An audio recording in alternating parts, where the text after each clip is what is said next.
I'm chooching.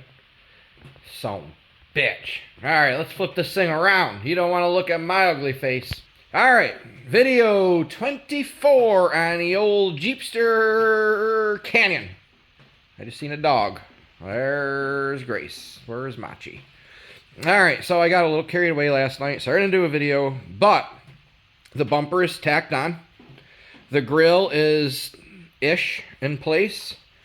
It's not fully mounted. I've just got a couple little crappy welds here holding the bottom of it right now. The top is still kind of loose. I've got the grill bolted to the fenders. The hood is where it's gonna be. It's a little off centered, but I think I can adjust that rear hinge, or the hood hinge. I might notch it out and just kind of bring that hood forward a touch on that side, and it'll bring it over, or we could just kind of probably just shove that over. I don't know. But anyway, so there we are. Bumper's tacked on. I started a core support on this thing, like an actual core support, like a real car. It's going to be tricky, and I'm going to show you why here. Let's zoom out a little teeny bit. I don't have a prop rod on this yet. Radiator is sitting where it's going to be. There's a little gappage, all right, between 1/4 and 1/2. But that's where it's going to sit. And I wanted to make a core support for it, but unfortunately the core support's going to go right over the top of that radiator, over the radiator cap. I can make it higher, I guess, but it's just, I don't know. Is it going to be worth it?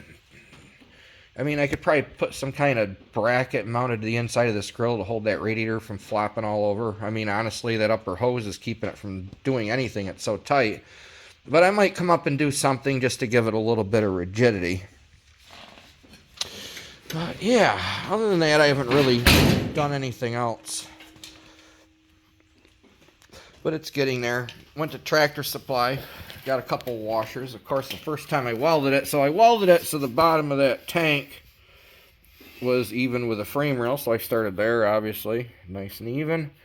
And went over to this side, had it nice and even. Didn't realize that this radiator tank has a drop out here. I wasn't paying attention, and yeah. So I had to, by, I don't know, 3/4 of an inch, I had to drop it, cut the washer off it, drop it. But that's all it is, just a couple big washers there from Tractor Supply holding the radiator in, and the radiator will come out, as it should. I'm trying not to weld, like I'm not going to weld the fenders to the body. I'm not welding the grill to the fenders, anything like that. Like I said, these are just kind of tacked in. I started drilling holes. There's some angle back here, so I'm going to drill probably 3 holes up in here to hold this fender tightly to the angle iron that I have piss tacked in right now. All right, this is all just mocking up. I don't know if you could see it very well or not, but I do have, there you go.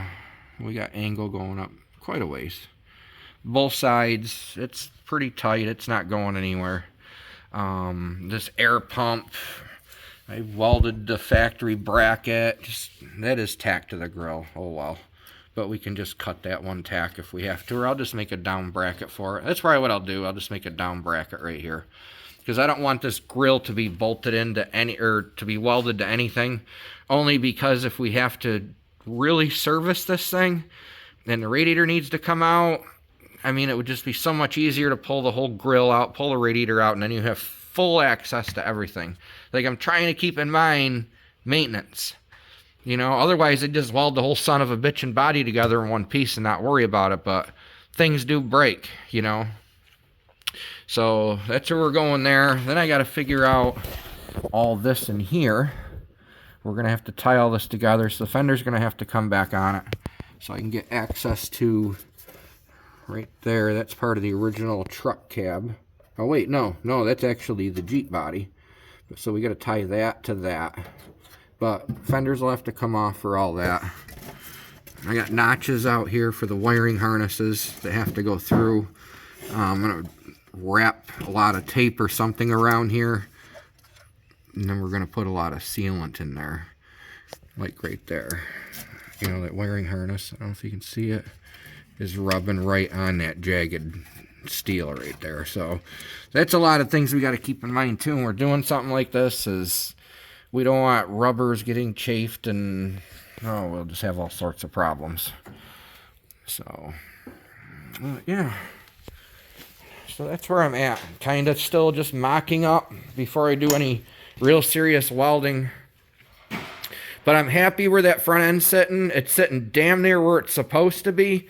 If anything, this grill should be in right here. It probably should be in, I don't know, what's that, in 3/4 of an inch. So it should be in 3/4 of an inch. But like I said, I had to modify this grill just a little bit so I can get it away from that radiator.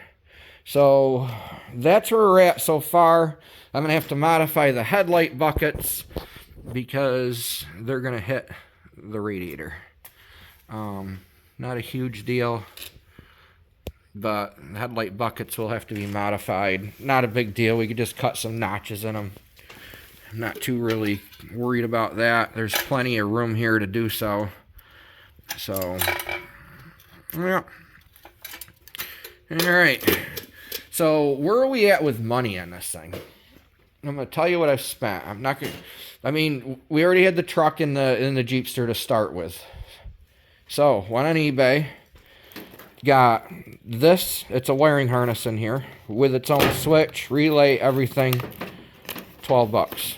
That's for the cooling fan. Cooling fan was like $26 with the tax and everything. All right.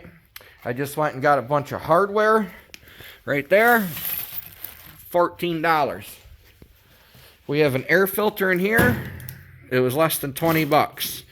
We have ourselves some factory style hood catches for like a Jeep CJ.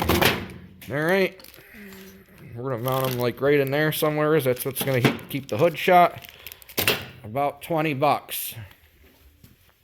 And I think that's it. Yeah, that's it. Other than a couple $100 in steel. And, you know, Sawzall blades, abrasives, things like that. But, I mean, we're just going to say so far, this whole build, not including the price of the vehicles, is about $400. And that, right now, that's a high estimate, I think. So, I mean, not bad. We're going to figure, so far, 60 hours of my time in it. So, not awful, but that's where we're at with it. So, y'all have a goody-goody. It's starting to rain here. It was 62 of a high degrees Fahrenheit here today. Yesterday, it was 72 degrees of a high. Tomorrow, it's going to be like 50 and rain. And it's going to be in the 30s and 40s all next week. So, yeah, it was nice to enjoy some garage time with the door open. But, that's all right. Door shut, that means I'm not taking it down the road. So, the more I get done before I take it down the road, the better. Maybe we'll have some more welding done next week and some lights in it, and we'll actually throw a dealer plate on it and take it for like a 4-mile ride instead of a 1 3/4 round trip mile ride. So y'all have a goody-goody. Thanks for watching. Off.